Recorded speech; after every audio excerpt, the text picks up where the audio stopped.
yang saya hormati, para hadirin yang berbahagia, serta teman-teman semua yang saya cintai. Perkenalkan, nama saya Muhammad Fatan Ramadan. Saya dari kelas 2A. Pada kesempatan kali ini, saya akan membawakan cerita yang berasal dari Sumatera Utara, yaitu asal-usul Danau Toba. Dengarkan ceritanya ya. Dahulu kala di pedalaman Pulau Andalas tinggallah seorang pemuda yang gemar memancing. Ia bernama Toba. Suatu hari ia pergi memancing. Setibanya di sungai, ia pun melempar umpan pancingnya. Kali ini Toba benar-benar terkejut karena ia mendapatkan ikan emas yang sangatlah besar. Wah, ikan emas ini sungguh sangat besar. Satu ikan emas ini saja sudah cukup untuk aku makan sampai malam nanti. Toba pun memasukkan ikan emas tersebut ke dalam tempayang. Kemudian ia bergegas pulang.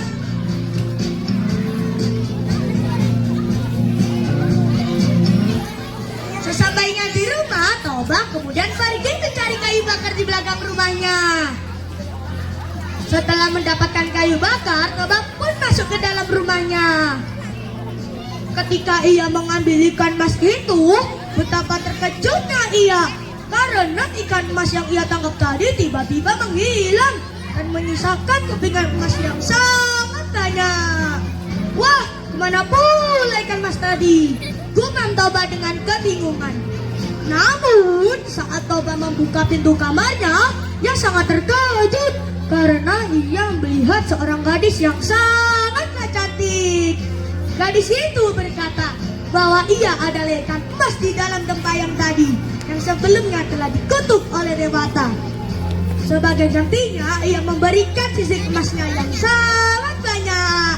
Dan ia juga berjanji akan membantu semua pekerjaan Toba sebagai tanda terima kasihnya. Akhirnya gadis tersebut tinggal bersama Toba. Hari demi hari berganti, hingga Toba ingin menjadikan gadis tersebut sebagai istrinya.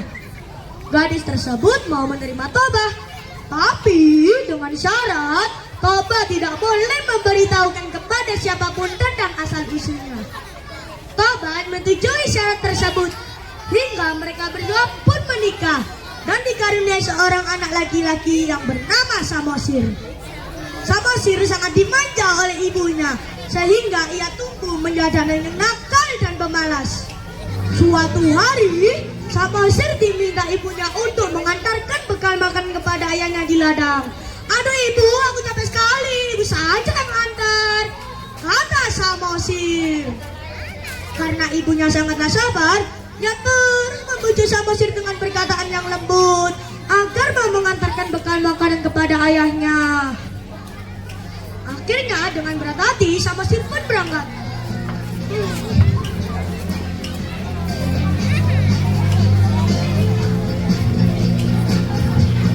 Di tengah perjalanan Samosir merasa lapar. Ia pun memakan habis bekal makanan untuk ayahnya. Hap, hap, hap.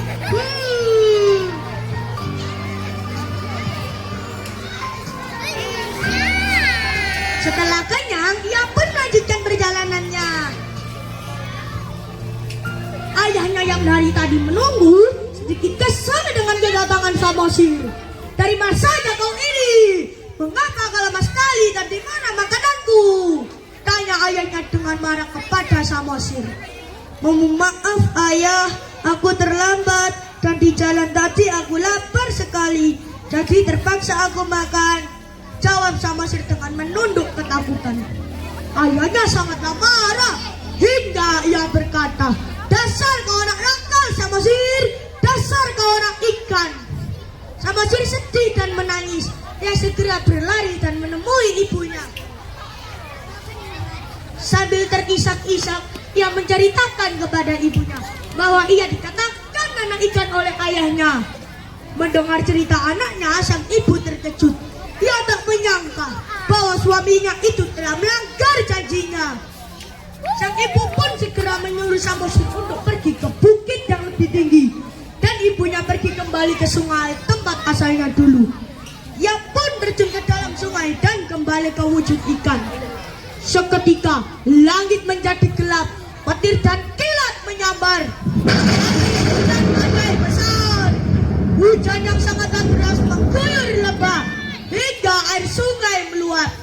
Toba tidak dapat menyelamatkan diri, ia tenggelam. Air semakin meluap hingga menjadi danau yang besar, dan danau itu kini dikenal sebagai Danau Toba, dan pulau di tengahnya diberi nama Pulau Samosir. Nah teman-teman, ada yang bisa kita petik dari cerita tersebut? Kita tidak boleh ingkar janji. Ya benar, sebagai manusia kita tidak boleh ingkar janji ya, karena akan membuat orang lain kecewa. Kalau ada sumur di ladang, Cakep. ayolah saya numpang mandi. Kalau ada umur yang panjang, boleh dong saya bercerita lagi. Boleh. Sekian cerita dari saya. Kalau ada salah dan kurangnya, kami maafkan ya. Terima kasih. Wassalam.